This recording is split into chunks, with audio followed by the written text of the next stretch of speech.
திண்ணையில கிடந்தவனுக்கு திடுக்குன்னு கல்யாணம் பண்ற மாதிரி நாளைக்கே நீங்க பணக்காரன் ஆகணுமா? 1,00,000 ரூபா இருந்தா போதும் உங்களுக்கு நாளை கழிச்சு 1 கோடி அப்படின்னு யாராச்சும் வந்து சொன்னா நம்புவாங்களா? நம்பியிருக்காங்க. அதே மாதிரி அவங்க RBI அதிகாரிகள்னு சொல்லியிருக்காங்க, அதையும் நம்பியிருக்காங்க. ரிசர்வ் வங்கி, அதாவது மத்திய அரசு ரிசர்வ் வங்கி மூலியமா இரிடியம் காப்பரை வந்து விற்பனை செய்யறதா சொல்லியிருக்காங்க, அதையும் நம்பியிருக்காங்க. அதோட மதிப்பு இப்ப பல கோடி இருக்கு, அதை வெளியில எடுக்கணும்னா சில லட்சங்கள் நம்ம இன்வெஸ்ட் பண்ணணும் அப்படின்னு சொல்லியிருக்காங்க, அதையும் நம்பியிருக்காங்க. அதாவது சிம்பிளா சொல்லணும்னா 1,00,000 ரூபா போட்டா 1 கோடின்னு சொல்லியிருக்காங்க, நல்லா நம்பியிருக்காங்க. அந்த படத்திலே ஒரு டயலாக் வரும் சதுரங்க வேட்டையில், அதாவது மக்களை ஏமாத்தணும்னா அவங்களோட ஆசையை தூண்டணும், நல்லா தூண்டிருக்காங்க. 1,00,000 போட்டா 1 கோடி. அதுக்கு அவங்க யூஸ் பண்ணது அவங்க RBI அதிகாரின்னு. அந்த RBI அதிகாரின்னு அவங்க சொன்னதை நம்ப வைக்கிறதுக்காண்டி அவங்கள RBI ஆஃபீஸ்க்கெல்லாம் கூட்டிட்டு போய் அங்கே உள்ள சில பேர், அதாவது அங்கே நார்மலாக இருப்பாங்களா, அவங்கள வந்து பேச வைக்கிறது. சென்னை, மும்பை இந்த மாதிரி பெரிய பெரிய சிட்டிகளில் பெரிய பெரிய ஹோட்டல்ஸில் வந்து ரூம் புக் பண்ணி வந்துருங்க, இங்கே தான் அவர் மெயினான ஆஃபீஸர் இருப்பார், அவரை வந்து நம்ம பார்க்கணும்னா சீக்கிரட்டாக தான் பார்க்கணும், அப்படி இப்படின்னு இவங்களே ஒரு நாடகம் ஆடி அங்கே கொண்டு போய் எவனையோ ஒருத்தவனை மீட் பண்ண. இந்த மாதிரி கோடி கணக்கில் உங்களுக்கு பணம் கிடைக்கும்னு சொல்லி நிறைய பேருக்கு ஆசையை தூண்டி பல பேர்கிட்ட பல லட்சம் ரூபா ஆட்டையை போட்டாங்க. அவேர்னஸ்னு கொடுத்தா அது வேஸ்ட் ஆச்சு, எல்லாம் பணத்தை இழந்ததுக்கு அப்புறம் போலீஸ் ஸ்டேஷன்ல போய் மாரல் அடிச்சுட்டு கதறி இருக்காங்க. இது சம்பந்தமா தமிழ்நாடு முழுக்க 40 இடத்துல, அதாவது நம்ம தமிழ்நாடு சேர்ந்த CBCID இருக்காங்கல்ல, அதிரடி சோதனை நடத்துறாங்க. அதாவது அந்த சோதனைக்கு முன்னாடியே அவங்களுக்கு ஒரு இன்ஃபர்மேஷன் கிடைச்சிருக்கு. அதாவது இந்த மாதிரி கொள்ளையடிக்கிறதுக்காகவே படத்துல எல்லாம்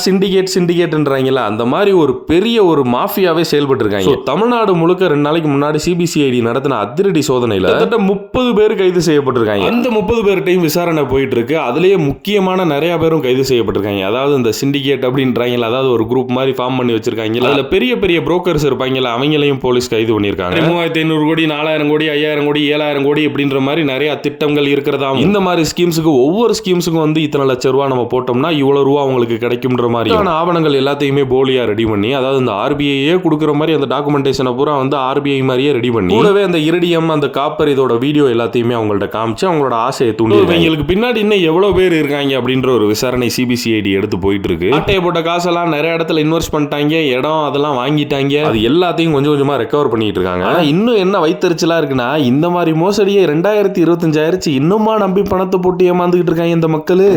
ஒருத்தனை ஏமாத்தணும்னா அவன் கிட்ட கருணை எதிர்பார்க்க கூடாது, அவன் ஆசையை தூண்டணும், அதான் பேசிக் ரூல்.